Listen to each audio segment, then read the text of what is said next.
They warned me about her long before I ever saw her. Not officially, of course. There was no file, no report, no recorded directive stamped with clearance codes.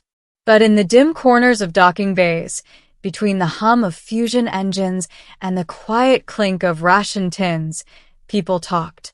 "You'll know when she's near," one mechanic muttered once, refusing to meet my eyes. "They say entire fleets went silent after she arrived," another whispered. "Don't look at her for too long," someone else added. "She notices things you don't even know you're thinking." I laughed it off back then. I was just a transport pilot, nothing special. I hauled cargo between fringe colonies and mid-tier stations, kept my head down, and tried not to get tangled in the politics of the galaxy. Rumors, especially the kind that spread like wildfire among board crews, were just that, rumors. Still, there was always something different about the way people spoke about her.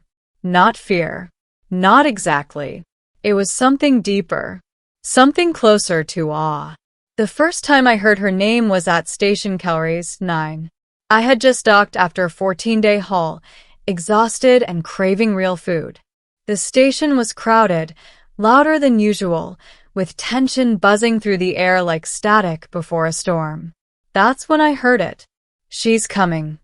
The words moved through the crowd like a ripple in water. Conversations died mid-sentence. Even the automated vendors seemed quieter, as if the station itself was holding its breath. "Who?" I asked the nearest crewman, a wiry man with grease still on his hands.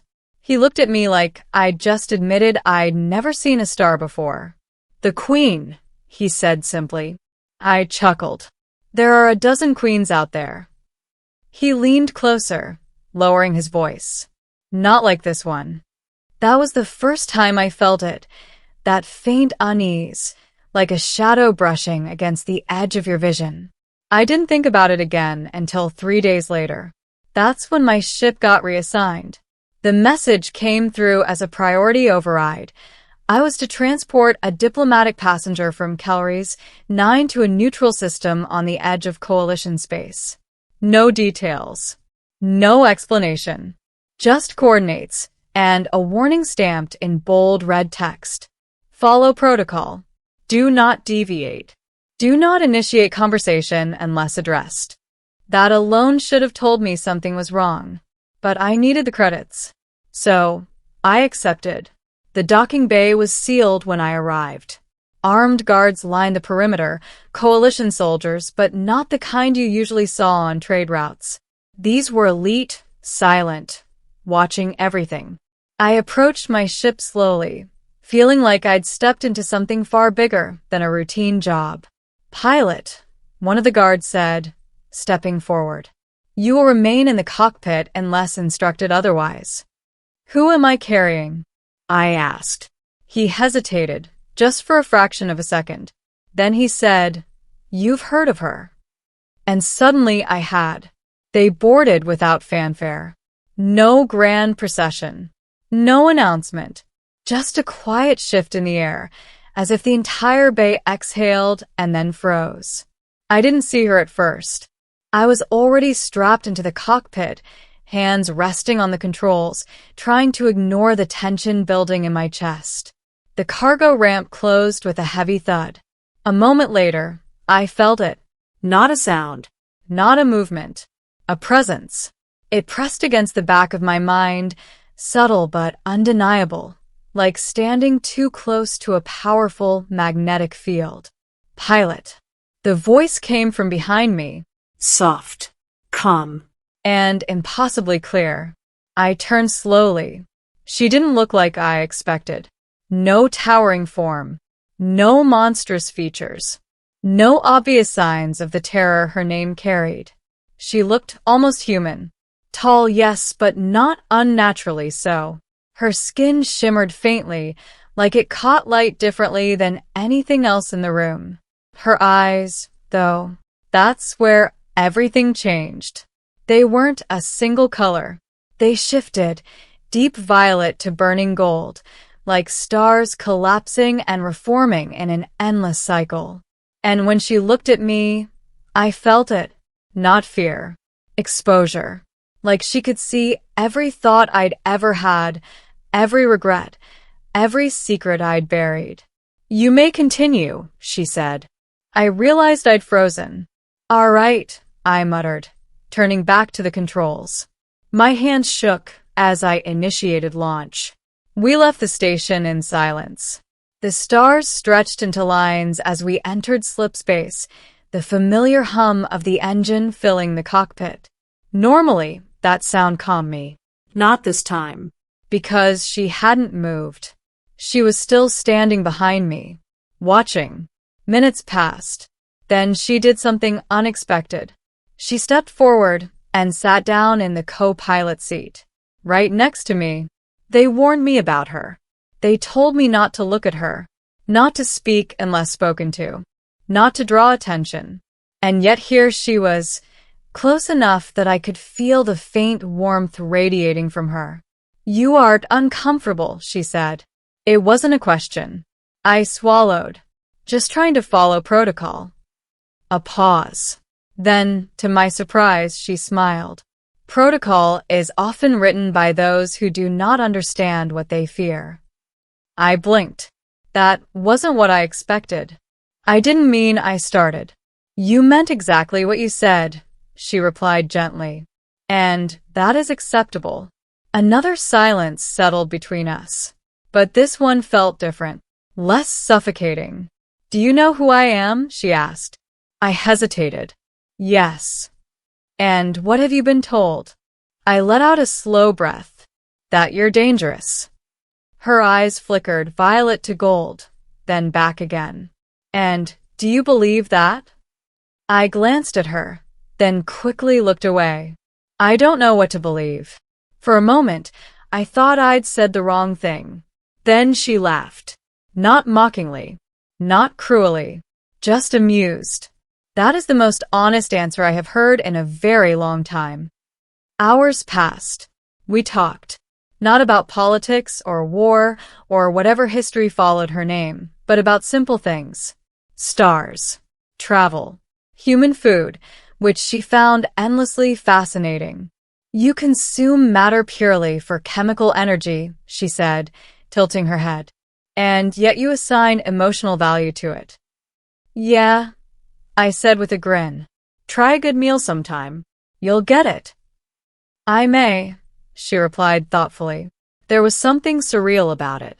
This being, this queen, feared across systems, was sitting beside me, asking questions like a curious traveler seeing the galaxy for the first time. It didn't make sense. And yet, it felt real. Why are you feared? I asked eventually. The question slipped out before I could stop it. She didn't react immediately. Instead, she looked out at the stars streaking past us. Because I do not think as others do, she said softly. And because when I act, the consequences are significant. That sounds like a politician's answer, I said. Another faint smile. Very well. I will be more direct. She turned to face me fully. I have ended wars by ending those who refuse to stop them. I felt a chill run down my spine. How many? I asked quietly. Her gaze didn't waver. Enough that the number has lost meaning. Silence returned. But this time, it wasn't uncomfortable. It was heavy. Then why talk to me? I asked after a while. Why not just sit back there and stay silent? She studied me for a long moment. Because you are not afraid of me. I almost laughed. That's not true.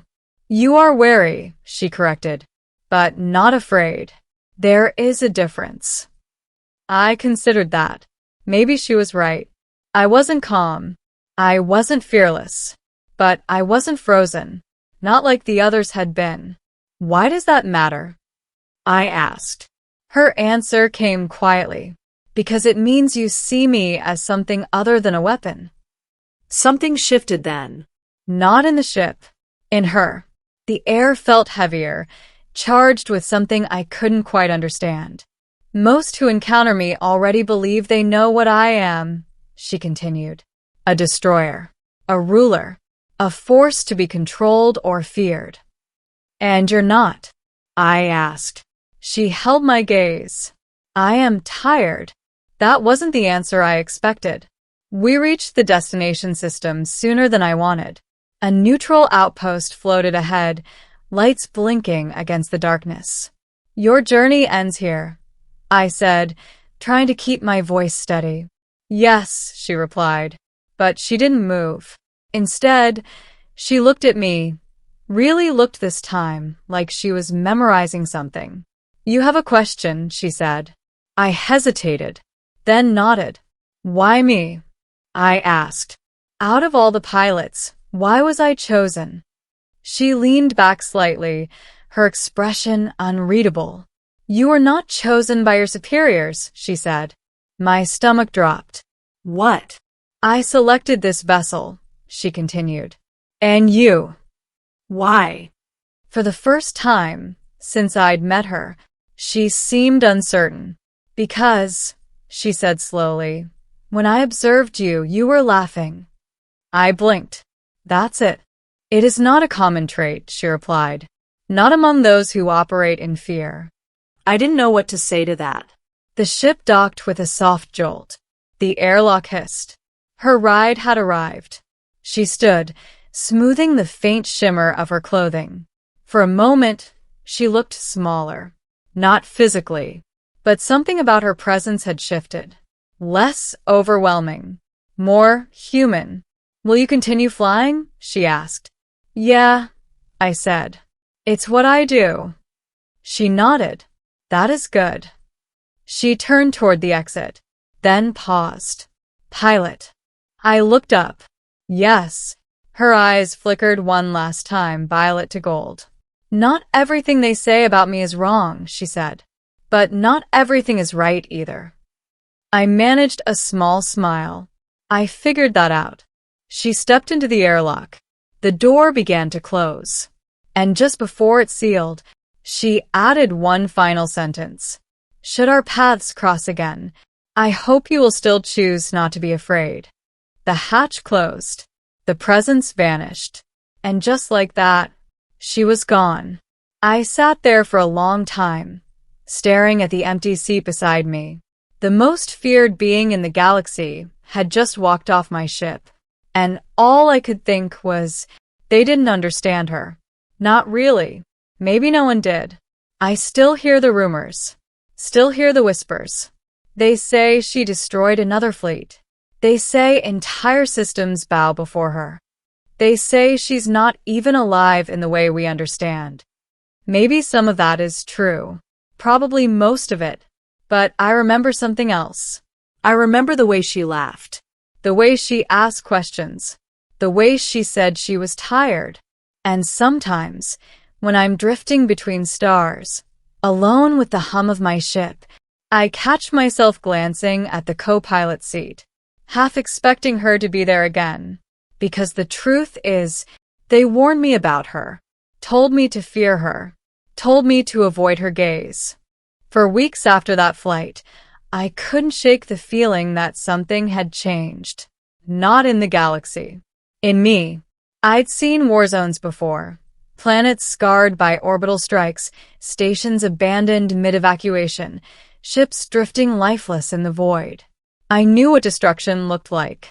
I knew what fear did to people. But none of that had unsettled me the way she had. Not because she was terrifying, but because she wasn't entirely. Life went back to normal. Or at least it tried to. I took on more routes, more cargo runs, more long stretches of silence between stars. The same routines, the same checklists, the same quiet hum of engines that had always been my comfort. Except now there was always something else in the background. A memory. A presence that wasn't there anymore, but somehow still lingered. The galaxy, however, didn't forget her. It couldn't. Reports started surfacing again, not official, not confirmed, but persistent. A pirate fleet dismantled overnight near the Virex belt. No survivors. No distress signals. A war between two border factions ended abruptly after a single unidentified vessel entered the system. A coalition black site, one that didn't officially exist, went dark, its command structure wiped clean, its prisoners gone. Every story had the same whisper attached to it. She was there. I tried not to think about it. Tried to tell myself that whatever she was doing, it wasn't my concern. I was just a pilot, a small piece in a very large, very dangerous galaxy. But the more I heard, the harder it became to ignore the question that kept creeping into my thoughts. Was she still the same as when I met her? Or had I just seen a moment, one brief flicker, of something that didn't last? The answer came sooner than I expected. It started with a routine job, or at least it looked like one. A small colony on the edge of map space had sent out a distress call. Systems failing. Communications unstable. Possible external interference. Nothing unusual. Colonies failed all the time. I was hired to deliver replacement components and a technical team. Simple. Quick. Forgettable. The moment I dropped out of slip space, I knew something was wrong. The colony's orbital platform was dark. No docking signals. No traffic. No chatter. Just silence. Great, I muttered, scanning the system. That's never a good sign. The tech team behind me shifted uneasily. Maybe their comms are just down, one of them said, though he didn't sound convinced. Maybe, I replied. But deep down, I already knew better. We docked manually. No resistance. No response. Just the hollow echo of our footsteps as we stepped into the station. The lights flickered weakly, casting long shadows across empty corridors. No bodies. No signs of struggle. Just absence. "Where is everyone?" someone whispered. I didn't answer, because I felt it. That same sensation. That same impossible presence pressing gently against the edge of my mind. "She's here," I said quietly. The team froze. "Who?" one of them asked. But I didn't need to answer, because the air shifted. And then, "Pilot." I turned, and there she was, standing at the far end of the corridor, exactly as I remembered her. Unchanged, unharmed, and yet different. "You," I said, unable to hide the surprise in my voice. "This is your doing?" The others backed away immediately, fear overtaking whatever curiosity they had left. But I stayed where I was, just like before, wary, but not afraid. She stepped closer, her movements smooth, deliberate. "No," she said, but I arrived shortly after. I frowned. "Then where is everyone?" She studied me for a moment before answering. "Safe." That single word hit harder than I expected. "Safe," I repeated. "From what?" Her gaze shifted slightly toward the station's outer hull, toward the void beyond. From something that would not have spared them. I felt a chill creep up my spine. What kind of something? For the first time, she hesitated. "You are familiar with predators," she said slowly. "Yeah," I replied. "Every system has them. This is not the same." Her eyes flickered, violet, then gold. "This is something older. Hungrier. It does not negotiate. It does not fear. It only consumes." The corridor seemed colder somehow. "Where is it now?" I asked.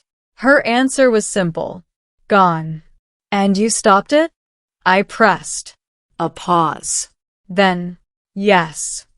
The tech team behind me whispered among themselves, panic rising. "We need to leave," one of them said. "Now." But I couldn't move, because I was looking at her. Really looking this time. And I saw it. Not on the surface, but beneath it. "Strain. You're hurt," I said. It wasn't visible. Not physically. But something about her presence felt thinner. Dimmer. She didn't deny it. Such encounters carry a cost. I swallowed. And you still did it. Her expression softened slightly. There were lives at risk. Something inside me shifted again. Because this wasn't the being the galaxy described. Not entirely. Not the monster. Not the weapon. But something far more complicated. Why? I asked quietly. Why do you keep doing this? She looked at me the same way she had on the ship, like she was weighing something deeper than words. Because no one else can, she said. The simplicity of it hit harder than any grand explanation. No glory. No power. Just necessity. The station trembled suddenly. A low, distant rumble echoed through the structure. The tech team panicked. What was that? Her expression changed instantly.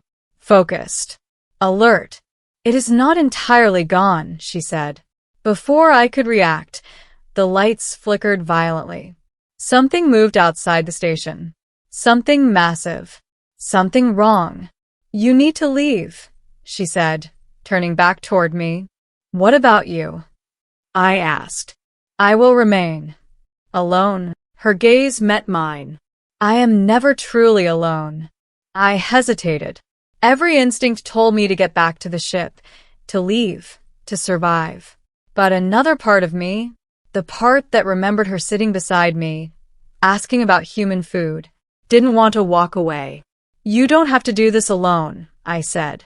The words surprised even me. For a moment, she said nothing. Then, very quietly, you already helped me once. I frowned. When? She stepped closer. By not fearing me, the station shook again, harder this time. Time was running out. Go, she said. And this time, I listened. We ran back to the ship. The tech team scrambled aboard, engines roaring to life as the station groaned under unseen pressure. As we pulled away, I looked back. Just once. I saw her, standing at the edge of the station's hull, facing the darkness, facing something vast and terrible. And for a split second, her eyes burned brighter than any star. Then the void swallowed everything. We escaped. Barely. No one spoke during the return trip. No one asked questions. Because some things didn't need answers. Weeks passed. Then months. The report stopped. The whispers faded. The galaxy moved on. But I didn't forget. I couldn't. Sometimes, late into a long haul, I still glance at the co-pilot seat. Still half expect to see her sitting there, watching the stars, asking quiet questions. And sometimes, I wonder if she's still out there, fighting things no one else can see, carrying a weight no one else could bear. They warned me about her, told me she was something to fear, something dangerous, something beyond understanding. Maybe they were right, but they never told me the most important part, that sometimes the most feared being in the galaxy might also be the one keeping it alive.